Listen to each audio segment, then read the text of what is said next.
Bu Susi, Susi Air lebih terkenal pada beberapa tahun yang lalu dibandingkan nama Bu Susi Pujiastuti. Saya ingin Ibu berbagi kepada pemirsa di rumah mengenai bagaimana Ibu membangun bisnis ini. Orang taunya Susi Air mulai terkenalnya pada saat tsunami. Susi Air dengan sukarela memberikan akomodasi untuk mengantarkan bantuan dan lain sebagainya pada saat tsunami Aceh begitu. Bagaimana Ibu membangun bisnis ini awalnya? Sebetulnya kita tidak pernah berencana mau bangun airline, tidak ada. Dulu beli 2 pesawat, dapat kredit dari bank untuk mengangkut hasil laut dari Pangandaran atau dari tempat lain ke pasar. Itu, namun kemudian pesawat baru datang, kalau tidak salah 1,5 bulan. Kita baru coba trial bawa barang, take off landing, 2 pesawat itu, terus kejadian ada tsunami. Nah kita pikir ya mau bantu, kita bantu berangkat ke Medan, lalu terbang ke Labuh. Atika Schubert bicara di situ, dia naik Susi Air katanya, padahal nama saya Susi tapi tidak ada Susi Air, tidak existing waktu itu. Tapi karena dia bicara Susi Air, setelah itu banyak orang cari Susi Air, ya. Padahal kita waktu itu hanya untuk bantu saja, rencananya 1 bulan. Tapi kemudian Red Cross-nya charter, ya udah kita mulai melayani NGO ke Simelu, ke wilayah-wilayah yang terkena dampak tsunami.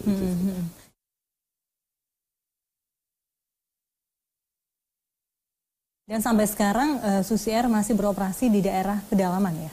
Ya biasanya kita dari secondary city ke komuter, komuter ke secondary city, atau dari secondary city ke primary city, atau antar secondary city ke komuter gitu. Ibu ini belongs-nya to ikan, perikanan, dan kelautan. Dan bisnis awal Ibu juga di wilayah itu. Bisa diceritakan tidak Bu, seorang Bu Susi yang akhirnya memutuskan untuk berhenti sekolah di kelas 2 SMA begitu. Ini supaya mengencourage teman-teman juga. Dan tidak juga, boleh berhenti sekolah. Tidak boleh. Bisa terus saja lanjut ya. Iya. Apa yang saya lakukan tidak boleh diikuti. Saya pikir itu hal yang ya personal decisions yang saya pikir tidak untuk semua orang.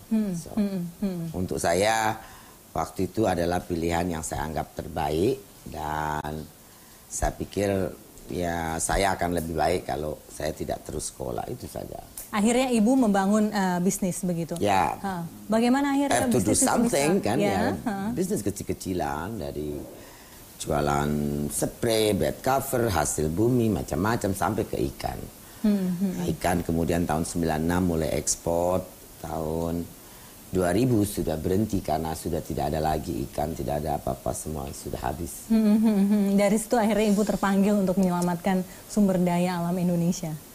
Setelah beberapa tahun kemudian itu bisa terwujud ya, setelah belasan tahun bahkan. Ya, saya dari dulu menjadi orang yang peduli, menganggap saya ini independen aktivis untuk lingkungan. Jadi saya selalu berpikir lingkungan itu harus lebih baik, harus sehat, harus, kalau hutannya harus subur, kalau sungai laut ya harus sehat dan banyak ikannya, misalnya seperti itu saja.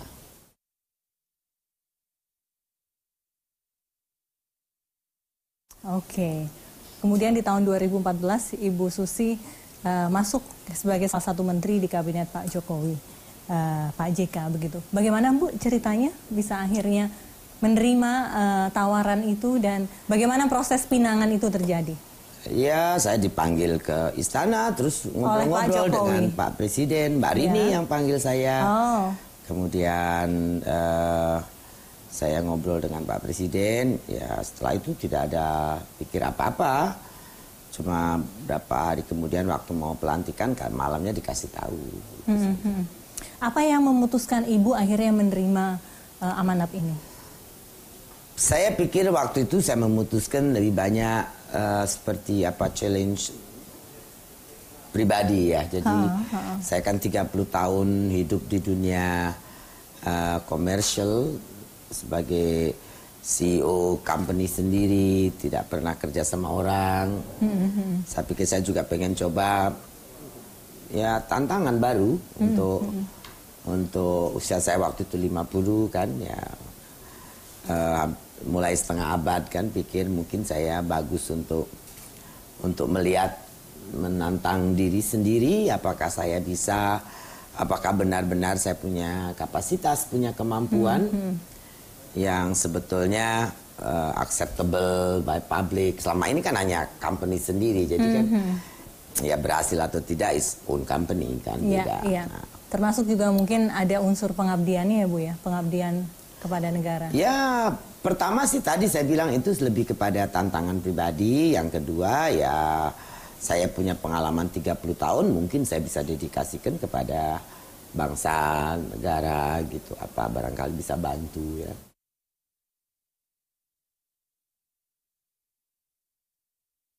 Lalu apa Bu yang Ibu temui di Kementerian Kelautan dan Perikanan? Apakah sebuah hutan yang antah berantah? Laut yang tidak bisa diatur atau bisa Ibu handle? Hal-hal baru banyak, birokrasi. Saya belajar ritmenya birokrasi, suasana birokrasi, bekerja dengan birokrat-birokrat, dan rata-rata pendidikannya tinggi-tinggi, dan macam-macam. Ya, saya pertama lihat tantangan Pak Presiden dengan misinya Laut Masa Depan Bangsa itu harus betul-betul kita lakukan satu gebrakan dalam menangani illegal, unreported, unregulated fishing. Yang kedua, keberlanjutan juga harus betul-betul dijaga dan dikembalikan.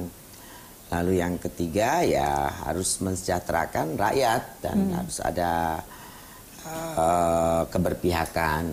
Jadi ya mulai saya bekerja sama-sama dengan Dirjen, dengan Eselon 2, Eselon 3, semuanya kita bekerja sama-sama. Ya ada advantage, disadvantage, ada suka dan duka, macam-macam. Ada kesulitannya, ada kemudahannya juga. 4 tahun sudah berjalan ya Bu ya, hampir 4 tahun Ibu Susi di Kementerian Kelautan dan Perikanan.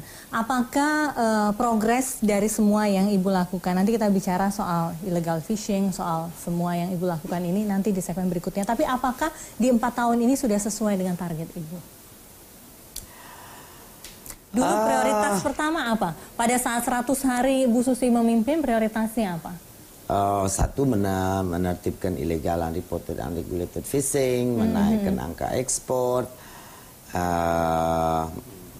membetulkan beberapa hal yang memang saya lihat harus dibetulkan, naikkan ekspor, tadi termasuk salah satunya. Dan ya menghemat anggaran, karena saya lihat the way birokrat itu membelanjakan uang itu sedikit tidak efisien ya, jauh dibandingkan kita di termasuk setiap tahun meng-hire konsultan yang Ibu cermati sekali, itu tidak tidak efisien. Konsultan diperlukan tapi tidak, not everything. Kalau hal yang sama kita mesti meng-hire lagi kan juga saya pikir agak tidak efektif. Jadi ya penghematan saja. Oke, baik. Nanti kita bicara soal apa yang sangat membuat semua orang ingat kepada Bu Susi, yakni tenggelamkan kapal, begitu. Termasuk nanti kita juga bicara soal ekspor ikan yang tidak kunjung naik dan kesejahteraan nelayan. Siapa bilang tidak kunjung naik? Siapa bilang, nanti Ibu bisa menjawabnya. Pasti sudah naik begitu ya Bu ya. Kita akan kembali saat lagi, tetaplah bersama kami.